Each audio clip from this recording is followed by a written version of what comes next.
Hello, welcome to the Society of Construction Law podcast. My name is Sean Brady and I'm one of the directors of the Society. On the show today we have Kiri Parr, and after a decade in private practice as a construction lawyer, Kiri saw an ad for a part-time role as an in-house counsel with global engineering firm Arup, and this for her was one of her dream jobs. Kiri even showed her boss the job ad, who encouraged her to apply. 3 months later, Kiri had the task of letting her boss know she got the role. Now, more than 12 years later, Kiri sees the construction industry from a very different perspective. She's a principal with Arup. She's the regional legal counsel for Australia, New Zealand, Singapore, Indonesia, and soon to be Malaysia. And she is the current president of Consult Australia, the industry group representing professionals in the built environment. I've seen Kiri present on a number of occasions, and if you had to sum her up, I'd sum her up with one of the quotes she put in her own paper for the Society of Construction Law. She said, "Undermine their pompous authority, reject their moral authority, make anarchy and disorder your trademarks. Cause as much chaos and disruption as possible, but don't let them take you alive." And that's a quote from Sid Vicious from the Sex Pistols.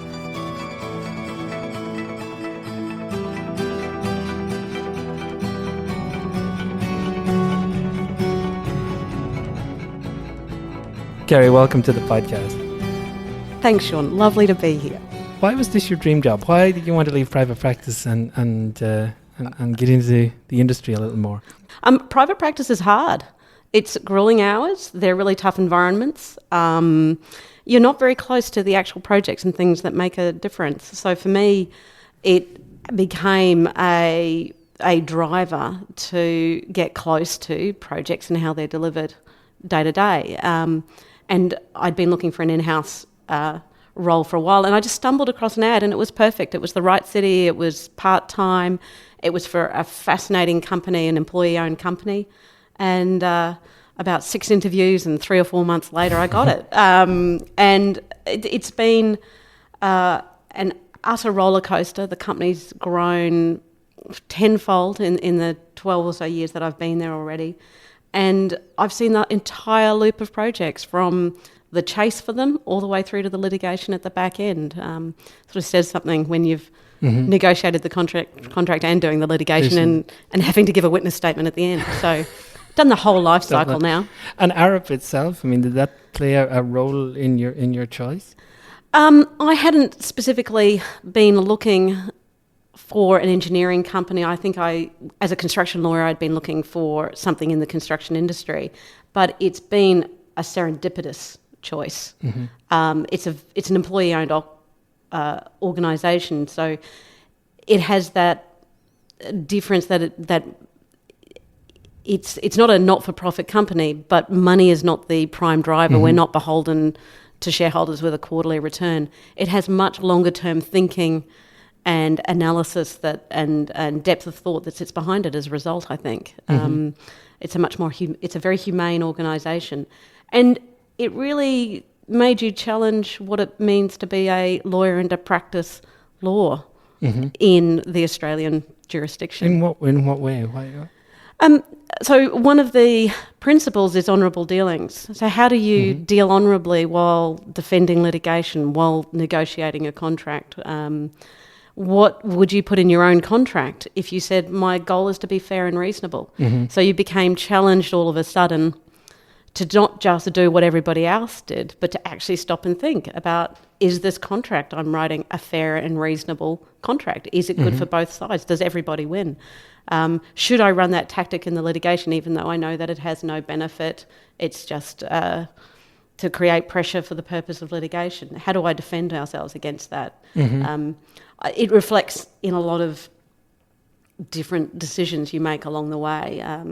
So I'm a big believer in the use of standard contracts because they've been drafted by a committee and everyone's had the argy-bargy around it, and they generally end up reflecting a fair middle point.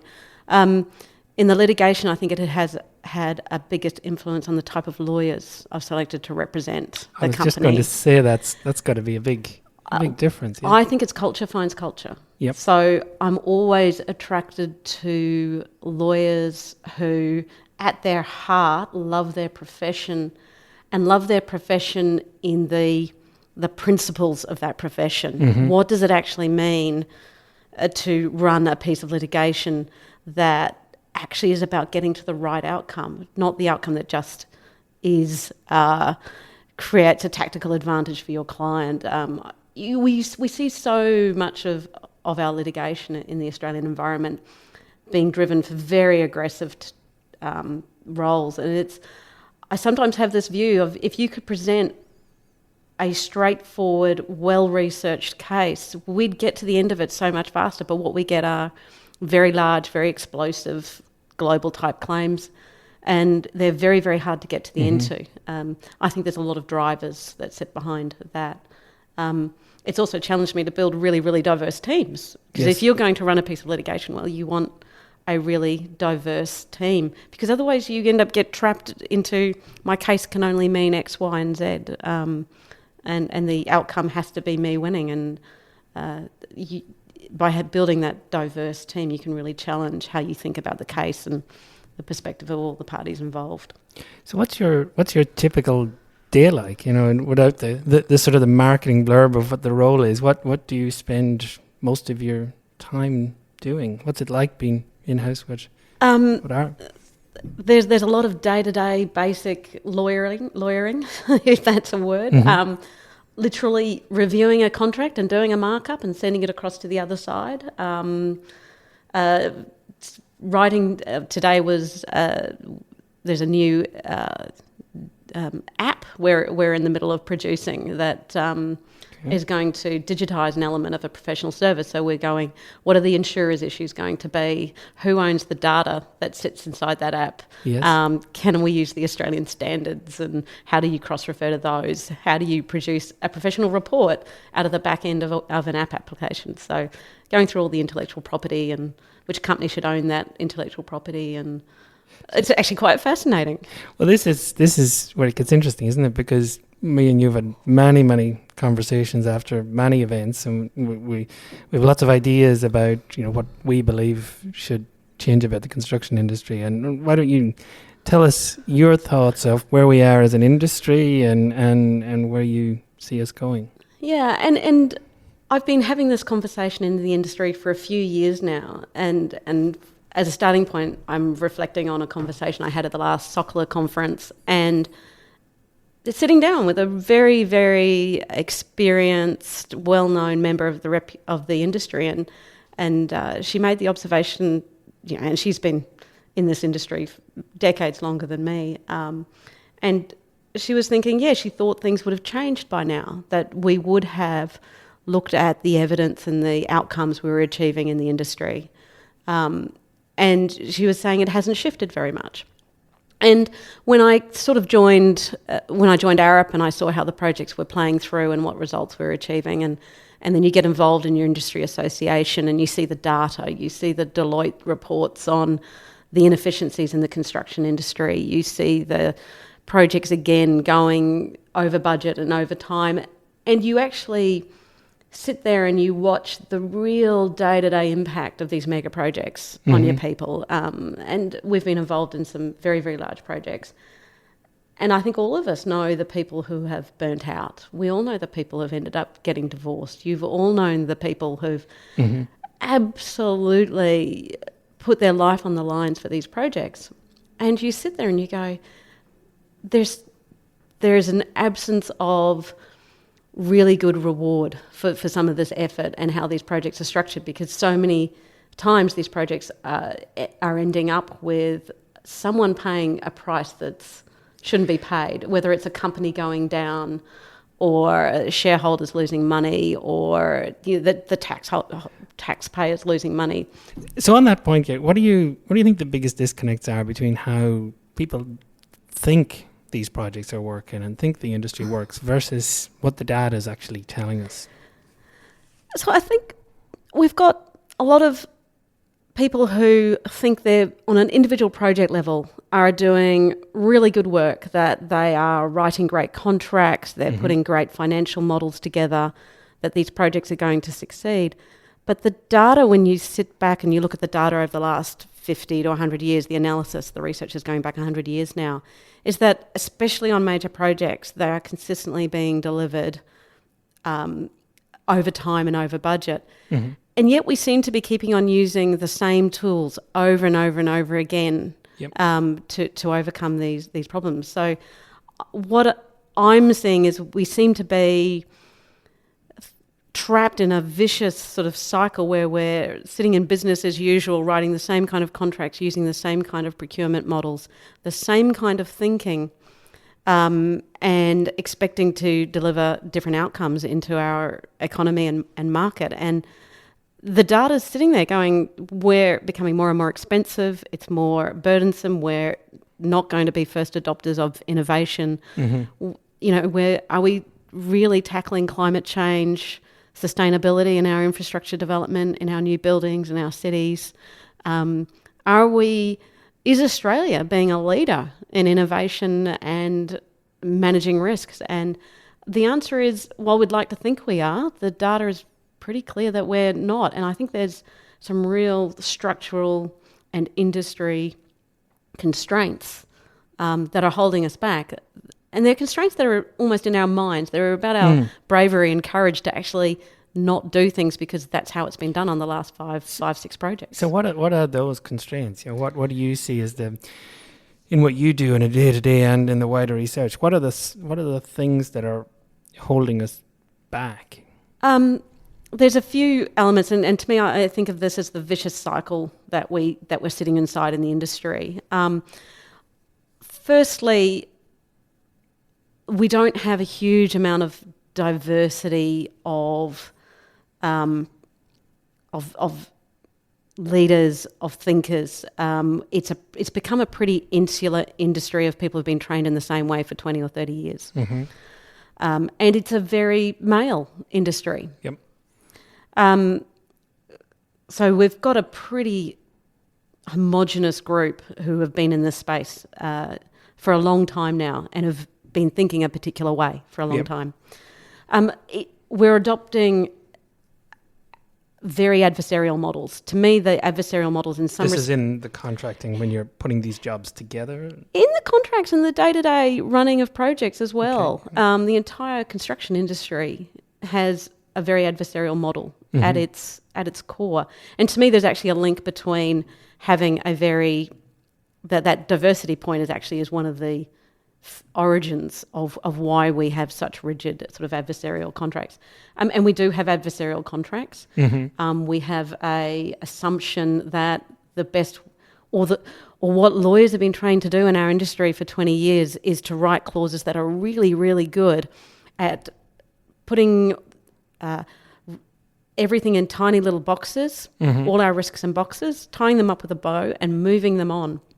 And as you go down the supply chain, the boxes and the services might be getting smaller, but the whole risk is getting packaged up and moved down and down the supply chain. And you get down the supply chain and it's a traffic control person who's signing up to a 2-inch thick contract, which has such a disconnect from the real core risk that he's managing, which is the safety of the traffic going in and around a site. But this process has never looked at how health and safety can be managed across projects as a core function, and how that risk gets transferred through a whole contract chain, and we end up with some really unusual and poor outcomes for our people as we do that. So we're very good at writing great hard contracts, which transfer a lot of risk. We're not managing risk as a result. We think we've managed risk, but it hasn't actually shifted, because at the end of the day, the projects are becoming more expensive without doing more risk management. And the process of identifying risk and starting to manage them early on as a project is a really complex piece of thinking to do. Yeah. And is that happening? You think it should be happening? I'll give you this story. I was doing some meetings in Canberra with some politicians, and we were talking to a Director General of one of the departments, and I was asking what procurement model they were choosing for, and they were talking about a major infrastructure project that was coming up. And I went, well, what procurement model have you chosen? Because procurement model is one of your key drivers around risk management. You've got to understand clearly what your risks are, and then you choose a procurement models that might align with those risks. And he went, oh, the lawyers and financiers have done that. And I'm sitting there going, if your risk management model has been that lawyers and financiers will do it for me, then what you've got is two people who probably only have a window into a couple of the key risks. Yep. And who have decided how the risks are going to be managed and effectively or more effectively transferred through the whole project. And that to me was the beginning of the disconnect between how you start really delivering risk management and delivering good project outcomes. And this is really coming back to the old thing of the minute you move risk away from someone who can manage it to someone who can't manage it, then the risk just doesn't get managed because that person can't manage it and the person who should be managing it has passed it on. Yeah, and the risk doesn't really move at the end of the day because sometimes these risks, the risk that's being managed by the lawyer is something will go wrong. I'll need to run a really big piece of litigation. How can I have the most onerous contract that suits my client best? Yep. In that litigation. But all that's done is actually move a risk that the client could have managed into a cost that the client is carrying at the end of the job. Mm-hmm. The project is still over budget or over time. Yep. You've got, you haven't actually managed or contained that risk, and you've made the lawyer a lot more money as they've managed the dispute at the back end. It becomes a sort of a self-serving cycle. And for it's interesting, as I've been having this conversation over the last few years, when I started doing this conversation about risk transfer versus risk management, the lawyers would say, yes, but this is what the clients want. They want me to write these adversarial contracts. They demand it of me. And I went, well, I've spoken to the clients as well. And they go, but this is the considered legal advice I've been getting. And I still get those arguments. But the new one is, but this is what the financiers tell me. So actually we're all sort of backing around each other in a circle going, I don't choose to do it this way. I'm being told by somebody else that it has to be done. So we're in this sort of vicious circle where we actually don't know why we're doing what we're doing. Now, there are some people out there who are very clear that they love this adversarial model because they know how to game it and make money out of it. Mm-hmm. Doesn't necessarily deliver good project outcomes. It just means we're all bearing the higher costs of our projects. Because if we're all having to embed in our businesses the costs of in-house legal teams and lots of costs of managing really expensive, tricky contracts to negotiate and to implement, and we're all bearing the costs of this increased litigation, then we haven't actually done any more risk management. All we've done is impose cost burdens across our industry. So you're saying that it's fundamentally set up that it's almost assumed like things will go wrong and we need to make sure that risk is as far away from us as possible. And the price that's paid for that is the actual genuine engagement and management with that risk. I think that's a really good summary. And you have one of the interesting things I've heard you talk about quite a bit about risk is the concept of the client or the owner carrying risk and being comfortable carrying the risk. And I suppose the first thing you'd say there is, well, why would they want to? What's the upside for them for doing that? But you've got some interesting ideas on that, haven't you? I think risk is something that we've all been taught as lawyers to be scared of and something that you can't own. But any major project carries risks. And the faster you know what they are, the better you're able to manage it. And the concept that other people can manage or absorb that risk is a myth as well. Mm-hmm. I had more anecdotes. I can remember talking to Love the anecdotes. Keep them coming. I remember talking to a young lawyer, and it was like she was a government lawyer, and she was talking about a dam, and I was sitting there going, well, you know, if you're going to have engineers designing this dam for you, there's only a certain amount of risk of a dam failure that an engineer can absorb. And this is the old limit of liability argument that every professional services provider, like how much risk can a professional service provider absorb? And the issue it came back to was that at the end of the day, the decision to build a dam rests with the government and the people who elect that government. We as a community decide to build a dam. A dam is an inherently risky structure to build and to take on. And the concept that you can move the risk of a dam and its failure to a private company, entirely to a private company, is a myth, because no private entity can ever absorb the risk of a dam failure. Yep. So that party can carry a slice of risk. You might want project insurance that carries a slice of risk. But at the end of the day, you've got a risk that actually has to be managed. And if you think that, I'll just write a really harsh contract and move everything to this engineer and this consultant and this contractor, and think that you've managed the risk, you're fundamentally flawed.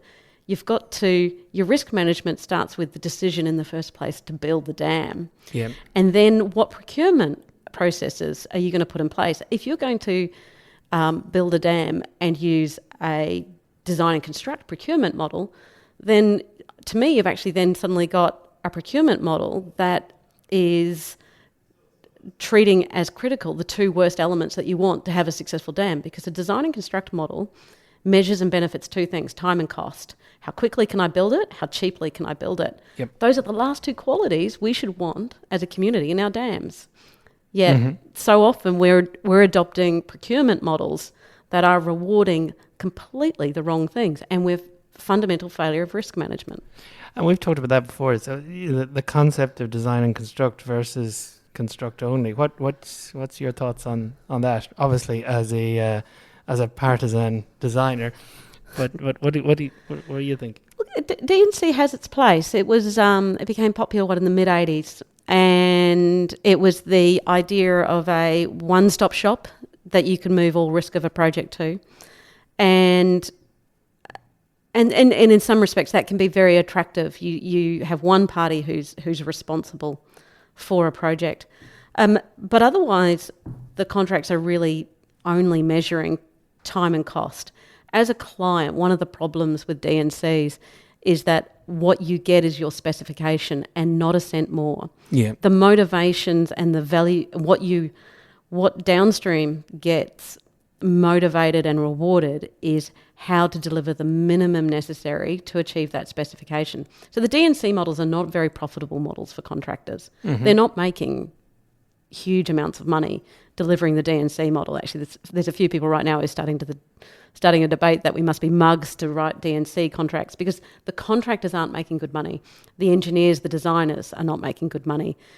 And it rewards driving the lowest minimum cost to deliver that specification. So as a client, if it's bog standard, everyone knows what they're getting, and there's not, quality is not your driver, and there's no risk attached to that, that's a fine model.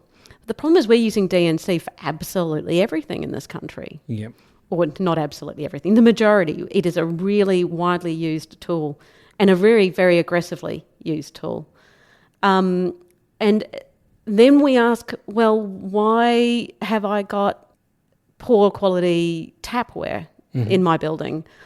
Why is this not working? Why am I now why have I got this massive variation claim from the contractor? And there's a pretty simple set of drivers that sit behind those outcomes, because that's what the D&C model is designed to do. We think it's this great single point of responsibility, but actually it's moving all of that quality risk back to a client without any capacity to manage it. So if you move away from that model and take the designer out of it and go back to the more traditional, if you want to use that role, how does that fix that in your head? Well, there's no one model that fixes anything. Okay. So I'm not an advocate of construct only is the only way to go, or design and construct is the only way to go, or collaborative models are the way to go. What I'm an advocate of is a really well-educated, informed client who has a really diverse skill set as their principal thinking mechanism, and then they choose mechanisms that best suit what their own skill set is and what the market can best deliver.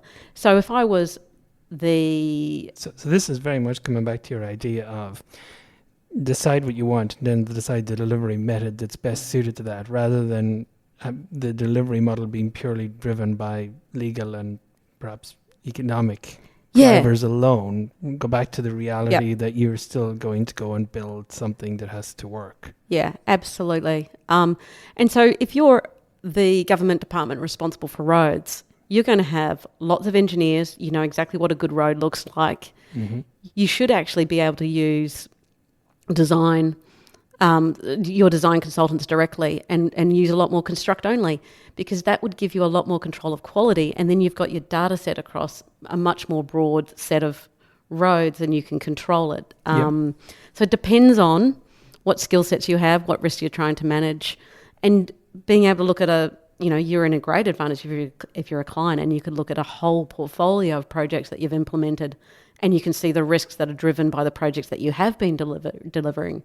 We've got some government agencies who are in a beautiful position to actually really know where their costs and risks are being driven from, and to actually then adopt models that best suit their organisation. And do people do that? Do people go back through that data and say, how did all these jobs go, and what was our biggest risk points in them, and what was successful and what failed? There is analysis being done, but nowhere near enough. Okay. Nowhere near enough would be my view. And I suppose what it's always hard to see from an external point of view is how they are making the data drive their decision making. And you see new contracts coming through and amendments being made, and there's no data that sits behind this change. And you actually can't necessarily see that, if we were the medical profession, we'd be run out of town. Mm-hmm. I suppose because you're saying data is not driving change in how we set the jobs up from the start. Yeah. I mean, if this was a Norman Swan interview, right? Yes. If you were a lawyer being asked by Norman, why did you change that contract? He'd be going, so where's your evidence for that? And if the evidence is showing that's not adding any value, why are you keeping on doing that? Mm-hmm. I think we need to take that evidence, medical-based approach to, when we draft a contract. And I don't think we're doing that at all. Mm-hmm. There's so much complexity around really day-to-day business as usual engineering professional services being delivered in our market, but they're being delivered with the biggest antibiotic prophylactic that you've ever seen, mm-hmm. in the form of these very bespoke, very adversarial contracts. And it's not changing the engineering service. It's not managing any risk than anything else. Actually, it's just making the service more expensive. And I'm sitting here going, the data is telling us that this big contractual prophylaxis, I can't even say that word now, is it is exactly that. It's we all think it's curing harm and preventing damage, but actually it's costing us a lot of money and probably isn't deriving much benefit at all. If I was a medical scientist, I'd be questioning why I'm using it. So why do we not? Why is there such a tendency here to use these bespoke bespoke contracts, as opposed to in other parts of the world, I presume like the UK, where they have much more standardized approaches to these sorts of things? Yeah, look, and everyone has a different view on this. I'm probably have a perspective that our industry has trained itself to become very, very good at this. We've had the rise of construction legal teams inside private practice for 30 years now, and they have very effectively convinced clients that they need their own contract terms, that these contracts are necessary to manage risk. I don't think it's been questioned a lot. Mm-hmm. You take advice from a blue chip lawyer and you will believe it. And there's a lot of comfort for clients in thinking that they have that advice. I think that's been paired with possibly the rise of in-house counsel, who have come from that same learning ground, that training ground. Mm-hmm. They do bring a degree of conservatism. And I also tend to think that clients have given way too much power to lawyers. So I'd like to see clients take some power back and actually go, thank you for your advice, but that's just going to make my life more expensive and not manage risks. Let's try something simpler and more straightforward. Which is a bit radical and will probably get me in a lot of trouble. But anyway. Back to your Sid Vicious comment from earlier on. And you have ideas for clients on how to try and do this, ways of that will make a difference or attempt to change the status quo. Yeah, so I have this broader perspective that I think we're sitting in a vicious cycle that isn't driving good outcomes. And so then you start thinking about what might drive a virtuous cycle. And when you say bad outcomes, what you're really saying there, isn't it? You're saying that we think we're putting these jobs together in such a way that they're protecting clients from bad outcomes, but these bad outcomes are happening anyway because we're not really managing the risk, and when they're blowing up, and we're getting jobs over budget, and we're getting quality issues, and it's an illusion that we're actually able to manage these risks as well as we're managing them. Spot on. And there is so much opportunity that we're leaving on the table as a result. So we're not achieving innovation. Australia is not going to be a world-leading innovative country because we put so many constraints on everybody inside the industry. We are very siloed. The contractual matrix makes us very siloed in our thinking, and it makes us reticent to bring up innovations or opportunities, things that will actually save people money or manage risks better, because there's so much downside to taking another approach. But there is lots of things that we can do to switch out into a virtuous cycle. And from a broad society, holistic sort of point of view, this argument that's happening around diversity and building diverse teams is where it starts. So number one, if I was a client and I wanted to achieve a different outcome and take a different approach, I'd start by building a really diverse team. So not just your lawyers and your financiers. They take plenty of their cut of the pie at present. Depending on the project, one, you need people who think like engineers and scientists at the table. It's a different thinking style, fundamentally. I'd want a data scientist at the table. Yep. And I'll come back to that in a moment. I possibly want a psychologist at the table because actually part of this is about getting people to think differently, and you need to create really good, safe environments to do that. So having that skill set, because at the end of the day, construction and delivering major projects, it's a people's game. If people think it's anything else, it's a people's game. It's about assembling a huge cohort of people to all fight for a common goal. And you're this is interjecting a little bit, but you were talking the other evening when we were chatting that the price we pay in mental health in our industry is a huge price. There's many of us are not really talking about, or we don't necessarily link the fact that the way we do go about the business of construction is directly linked to how people feel, behave, get job satisfaction out of that. And there's some horrific experiences. Why is something like payment cycles such a big issue in the construction industry? You've got small business owners who go bust, 2 days before Christmas. I'm sitting here going, I still recall an article I read when this was a project in Perth where the business owner ended up committing suicide over payment terms. And we've got people who literally, 3 or 4 chains down that payment chain, waiting months and months and months. And these are small businesses. They don't have the cash flow. So why is this critically important? Why do we have an industry where government actually has to intervene on such fundamental basic business principles?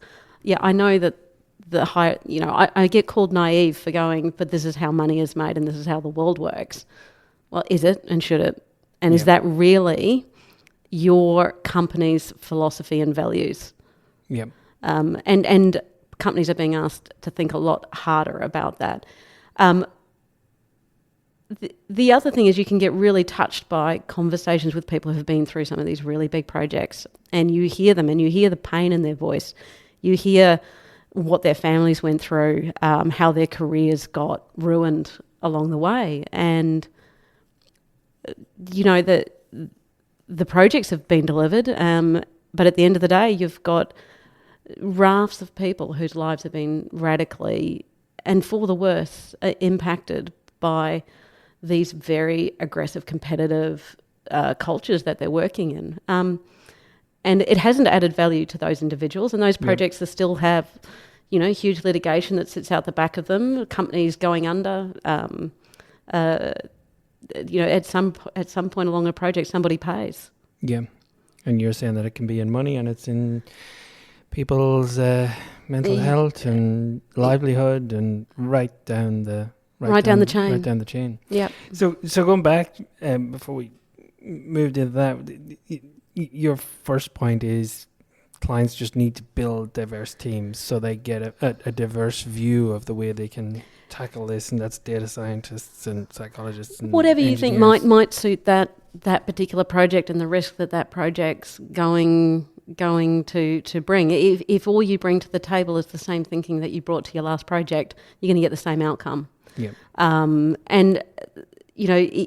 If it was a project with a major community controversy attached to it, you'd think you'd bring a community engagement specialist in right from the outset. It's like the number one thing that's going to go wrong with this big, ugly project that we're delivering is community outrage. How can you build that in from day one along every single decision-making process? Bringing those perspectives in, and it would differ from project to project.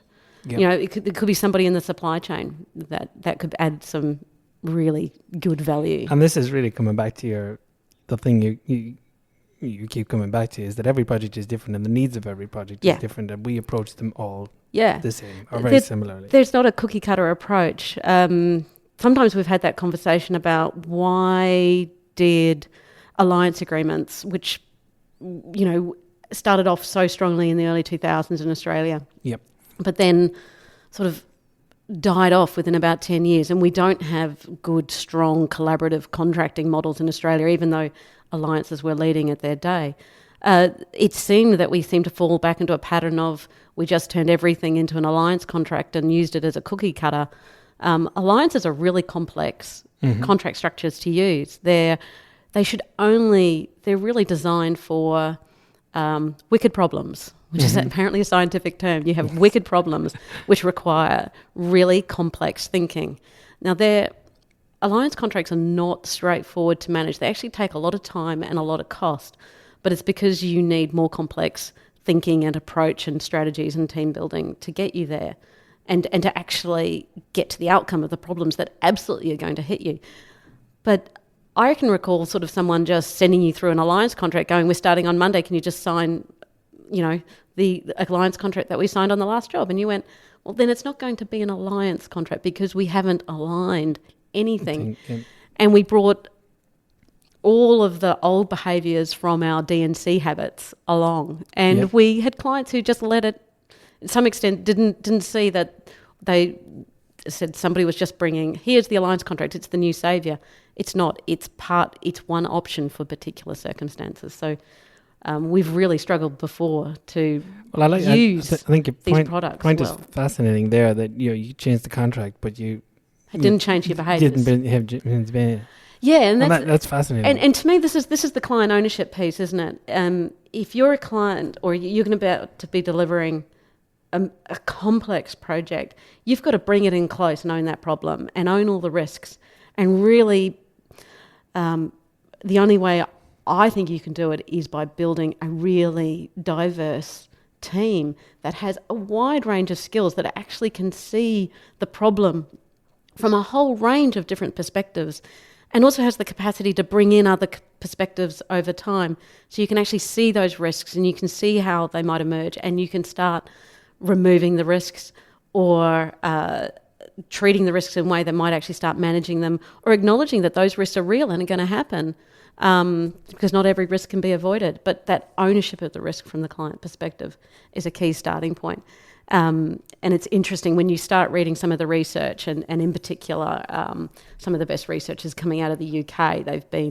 It's been a major sort of focus for research out of the UK since about the late 1990s, and I've become a current avid reader of Ben Flyberg's work, and he's out of the Oxford. Yeah, you brought one of his books. I did bring one. I brought some very heavy books with me, didn't I? You did, yeah. So which one's that? That's the Oxford Handbook of Mega Project Management, and it's all leading research on mega projects around the world. And it was Ben Flyberg who did the original research about mega projects over the last 100 years. He talks about 98% of them being over budget and over time. And he calls it the break-fail model. You know, we overestimate what the benefits of these projects are going to be. We underestimate the risks and complexity. And then at some point during their life, these projects break. Yep. Somebody gets hurt. They fail. And then we have to rebuild them. And we see it over and over and over again with projects that at some point along the line, something falls apart and then somebody has to take them over and they get repackaged in different ways. The Sydney Opera House, for example, has not quite the right interior for that exact reason. You know, we didn't see our architect's vision of the interior of the opera house ever. And is the repackaging then a lot more realistic for, I'm doing air quotes when I say that, realistic, but it does, I suppose what I'm asking is, do the repackaged projects behave better than the original ones? I don't know if they do. Maybe they're a more realistic representation of what we can actually afford to do, or what the actual risks or the project allows you to do. Yep. Or they're what you can politically take at that point in time. Mm-hmm. There's a whole range of factors. You've seen projects go in multiple ways, haven't we? And it depends who's holding the can at that point in time, because it's not always government. Sometimes it's the private sector. Sometimes it's owners. Sometimes it's toll charge payers. You know, somebody always picks up the bill. Mm-hmm. So your project gets repackaged according to the size of the bill that can be subsequently paid for. What's the other book? It's an ICE, Institute of Civil Engineers publication? Yeah, it's called Doing It Differently, and it's published by the Institute of Civil Engineers, and it does integrated systems thinking. So this is actually about how you bring more complex thinking to wicked problems. And sometimes... So bringing that diversity and more complex thinking problems. Yeah, and I just go straight to Appendix 2, which is how to think about a contract and its structure, about how it deals with the things you need to put in place to deal with more complex problems, such as building diverse thinking, dealing with problems early, having aligned values. There's a range of about 12 things you could measure a contract against to see how it will stand up to complexity and change and dealing with risks as and when they emerge. Okay. So that's really... And does it say much about the issue of how we set up contracts to be administered and ran versus how people actually do it on the ground? Does it talk about... I would say that the two key things that are coming out of the research are... one is that with complexity and complex problems, that you need to be really open to being flexible and changing your model along the way, which is the antithesis of most of our PPP, DNC models, which is I'll start at day one, I'll put my thinking in a box and give it all to somebody and move all the risk. Yeah, they're far more flexible models that allow constant learning and integration. Okay, so for a client who wants to do things differently, we've talked about building diverse teams and keeping risk close. What other? Well, the other one is sort of the reverse end of what I've learned as a litigator. So if you have a big construction dispute, you have a lovely big global claim, suddenly we go and look for a whole chunk of data, don't we? We find every photograph of the site, and we, in hindsight, rebuild what happened on a project day by day. What if we did that at the beginning? And we had a data analytics person on our team, and we as the client got as clever as the contractor about information. Mm-hmm. I'm desperate to find a client who does this, who collects as much data up front, makes it open source so everyone can use it, everyone can take advantage of it. But we did a data collection exercise that is as thorough and rigorous as it tends to be done at the back end of the disputes. How many problems could you solve? How much behavioural elements of what's going right and wrong on a project could you actually start assessing if you actually did that? Now, you'd need a really good collaborative model to pull this off, I think. But in particular, if I was a client, so for example, if I was in the alternative energy industry and I knew that I would be building 50 new solar plants across Australia over the next 10 to 15 years. Yep. What advantage would you have in 10 years' time if you've been tracking the performance data across every project you've delivered? How could you start analysing that data? How could you start analysing performance and what's actually driving cost risks or not driving cost risks? Yep. So I would have a call out for clients to look at what data they're capturing and what they can capture up front, because I think it could nip a lot of things in the bud. What do you think would come out of it? If what does the UK research say? What are the big things that surprise people that come out of this data? No, nobody's done this yet. Really? So I don't think anyone's actually started doing this yet. The reason I've come up with this is because we've been doing it in hindsight to rebut global claims.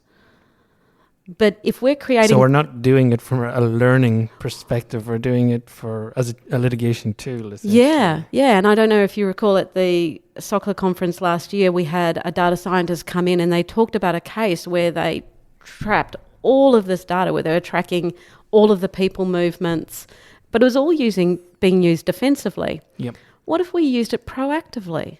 We used it proactively to drive the behaviours that you needed. Now, you probably need to do this inside a collaborative model, especially the first time.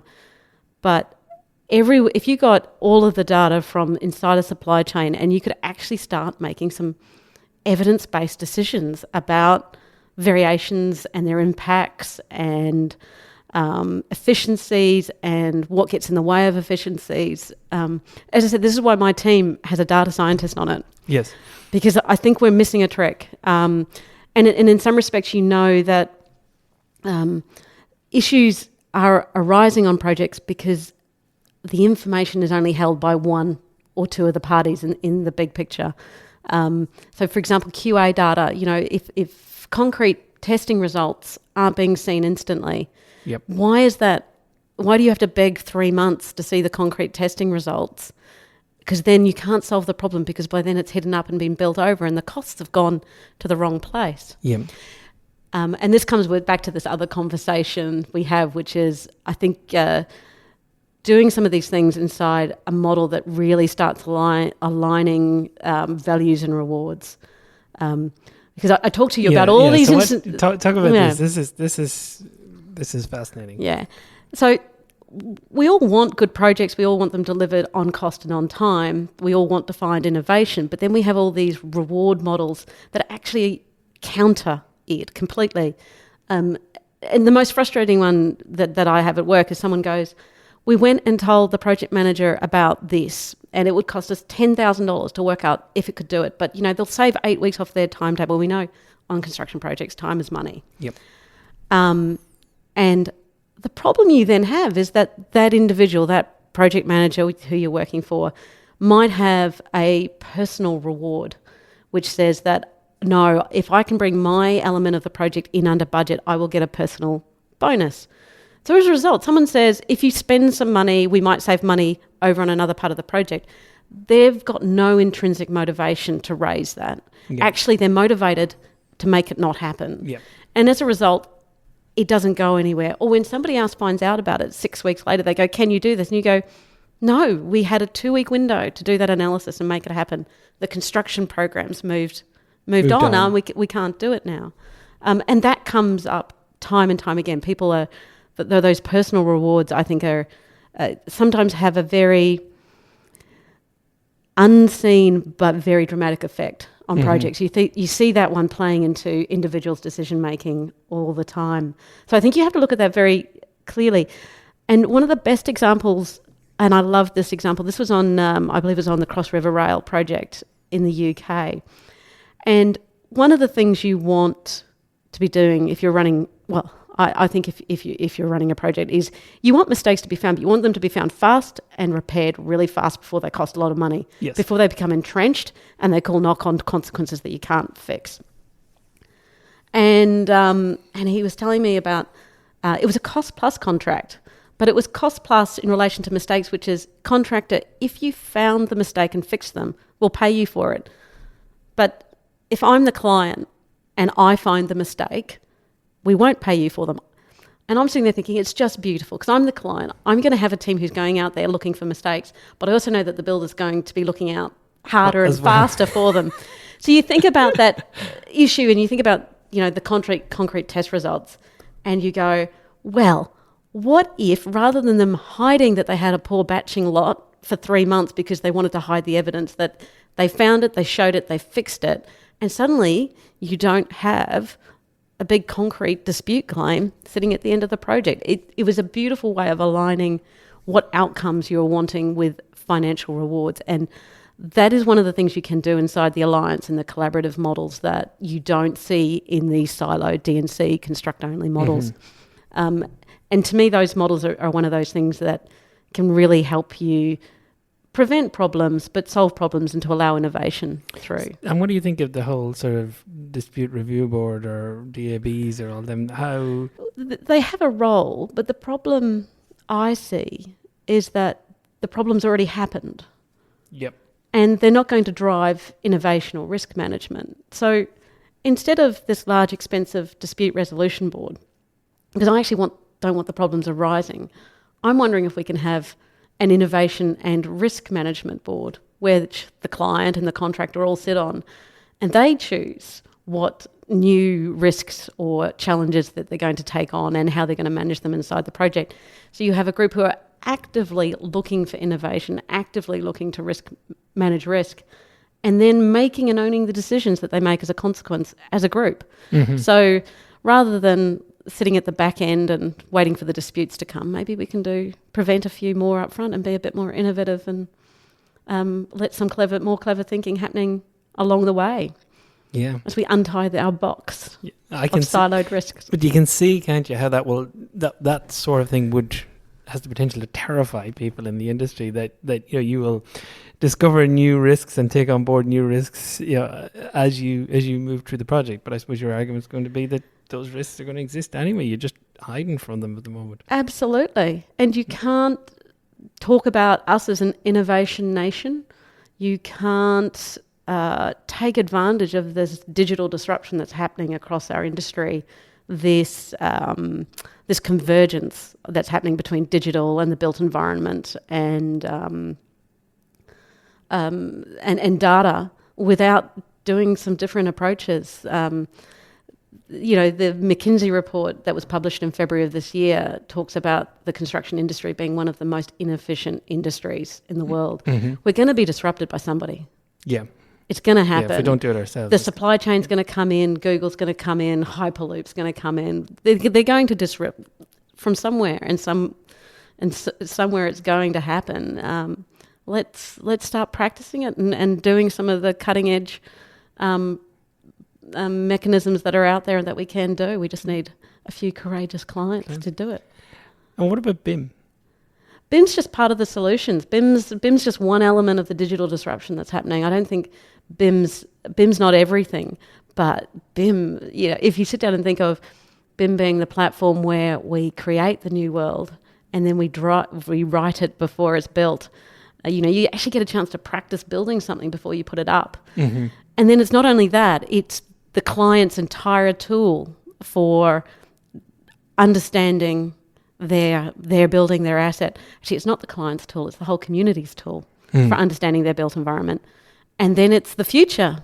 What are we going to do with it? How are we going to use this?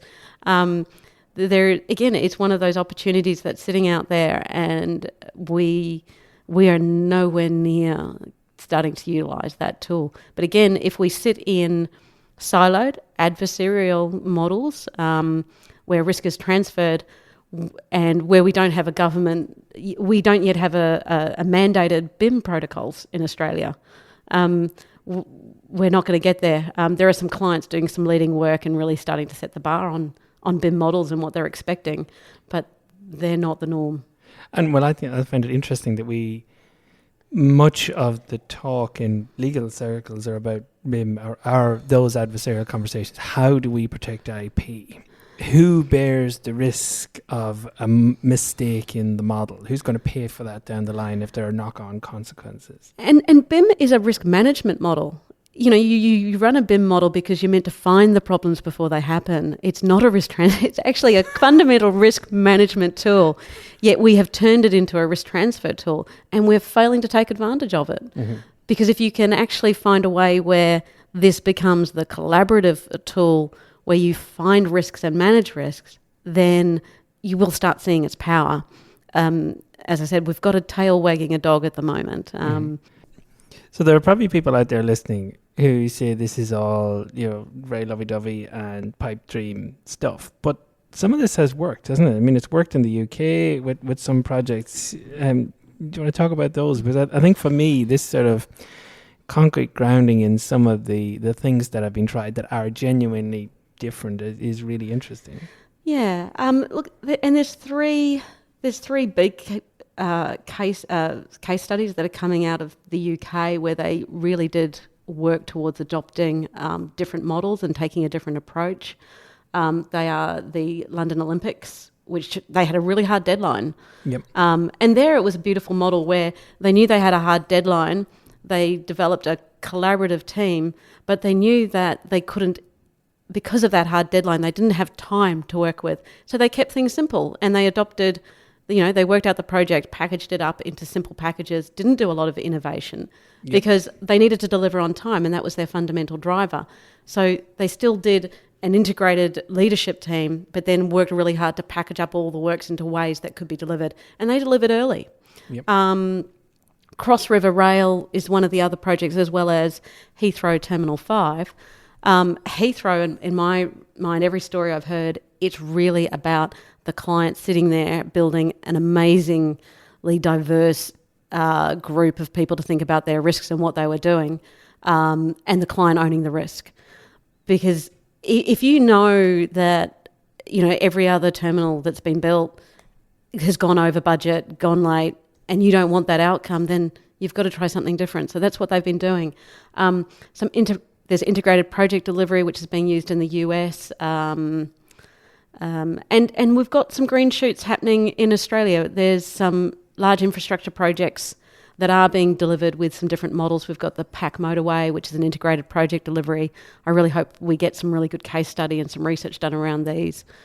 We've got people who are coming into the Australian jurisdictions from the UK, from Europe, who are much more open to some of these different models, and who are bringing these different working styles with them. So there's the opportunity for change. Absolutely. Very good. About time. Kiri Parr, it was a pleasure talking to you. Thank you very much.